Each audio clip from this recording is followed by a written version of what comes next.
Hi everybody, it's Stacy with the Family Affair Productions LLC. I want to thank you for clicking in. That means that you saw my video either on one of the shorts on YouTube or on Facebook on the Reels, and you said, I want to know the whole story. How does this even happen, right? So before I go forward, please like and subscribe if you're on YouTube, and if you're on Facebook, follow our page, A Family Affair Productions LLC. You can see my bike in the background. That's like my most favorite possession.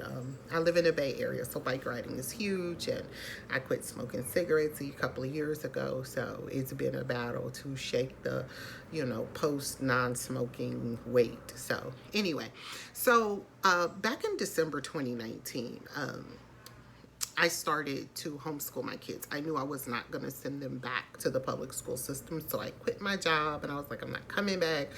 And I began to homeschool. I began to figure it out. I didn't know what I was doing, and that's why I've become a homeschool coach and mentor too, by the way. But anyway, and so I didn't know what I was doing, so I just started off like we went to the library and did stuff like that. So I was able to get unemployment because of the reason I said I quit, right? And so when the federal government started issuing out money, I was like, cool, okay. I didn't know how it was going to work. I had some savings, but not a ton, right? I'm a single parent of 2 kids, right? And so that went on for a while, but as we all know, that fizzled out. But I was actually able to save some money during that time, along with the traveling we did, just kind of trying to lift their spirits because they were really down and triggered and traumatized. That's a better word. They were traumatized from the racism that they experienced in the school system, because the school is supposed to be a safe place. The school is supposed to be a place where you can go and you meet friends, and the teachers, some may be strict, but they're your favorite teacher. That was not what they found, like, at all. And so I was just so thankful to be able to afford to keep them out of the school, because it's kind of like a babysitter. I drop them off at school and then I go to work so we can eat, right?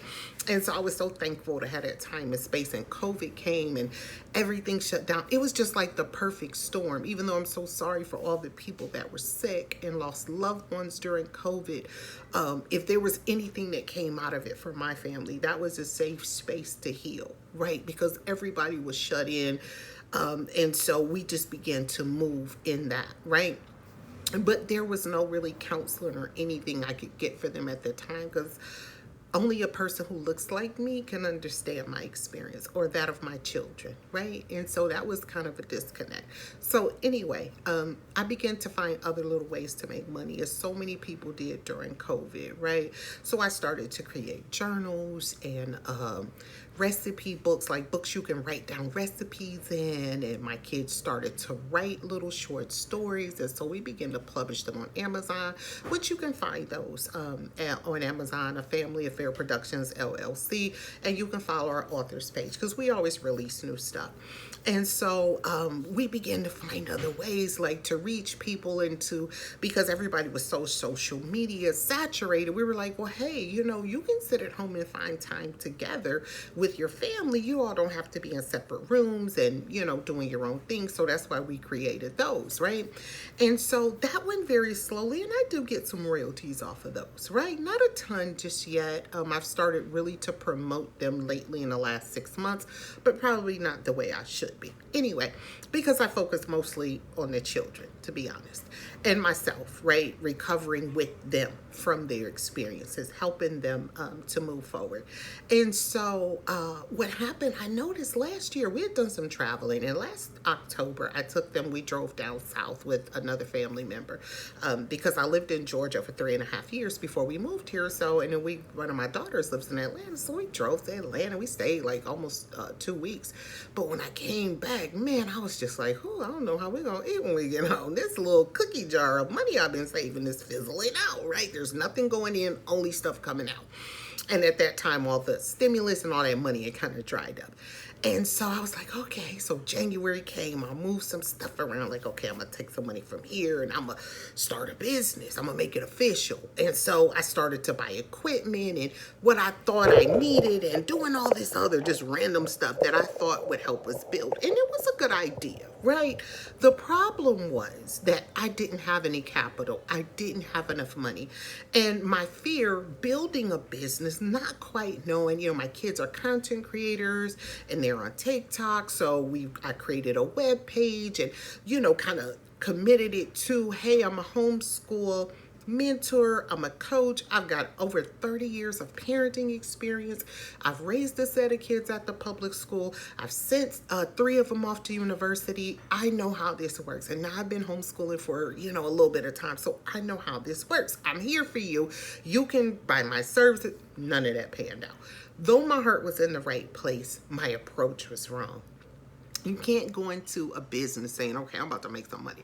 You have to go into a business, in my opinion, and some experts, I'm not an expert by far, because again, I'm out working part-time, so clearly I'm not an expert, right?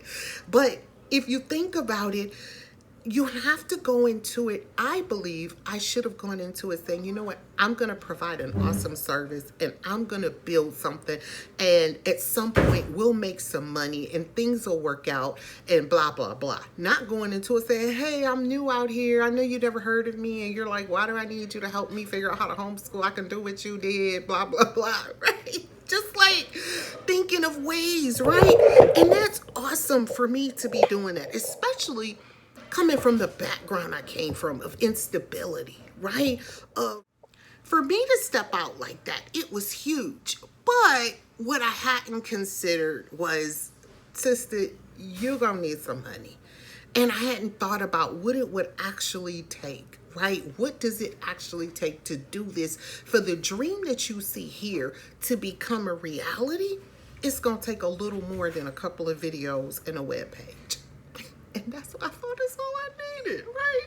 Like, not even learning how to do the software. So anyway, back to the main story, which is how I ended up working part-time. And that's because I just did not have enough. I was financing my business, and when you think about trademarks, you're talking about $250, $300, right?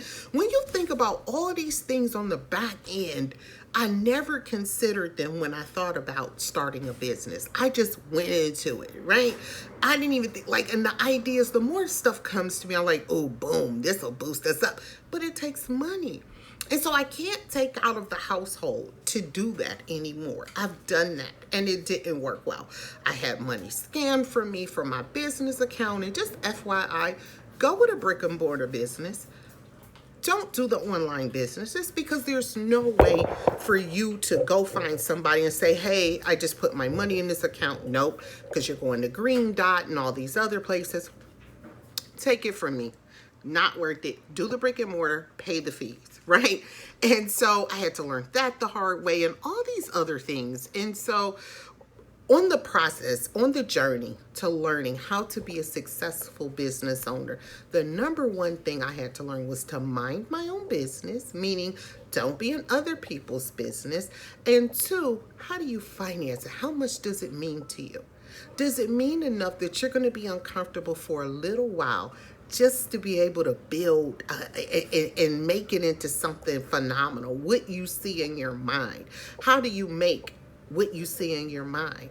What are the roads you're willing to take? What are the sacrifices you're willing to make?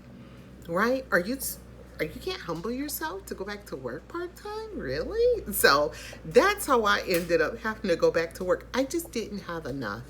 I did not have enough to finance my business. And then I wasn't even sure, what is my niche?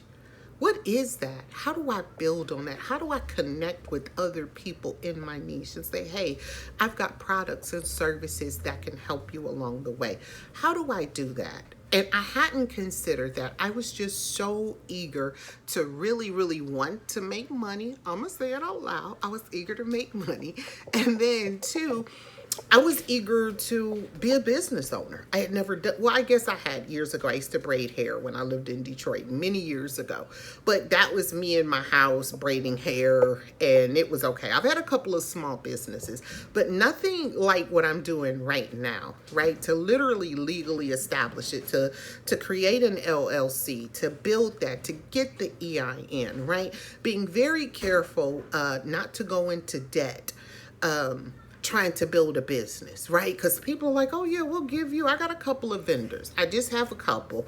And even having to get money to pay my vendors because I'm not making enough. I'm making a little here and there, but not quite enough to pay my vendors. Well, do you want a bad reputation? No, then you better find a way to pay them. So that's my story. Let me know your story. Comment, like, share, subscribe. And if you have any suggestions, let me know. And if you really want to know the whole story, like who we are, who I am, where I came from, what's my background, go to our page, our webpage, afamilyaffairproductionsllc.com. I created it myself. Let me know your thoughts.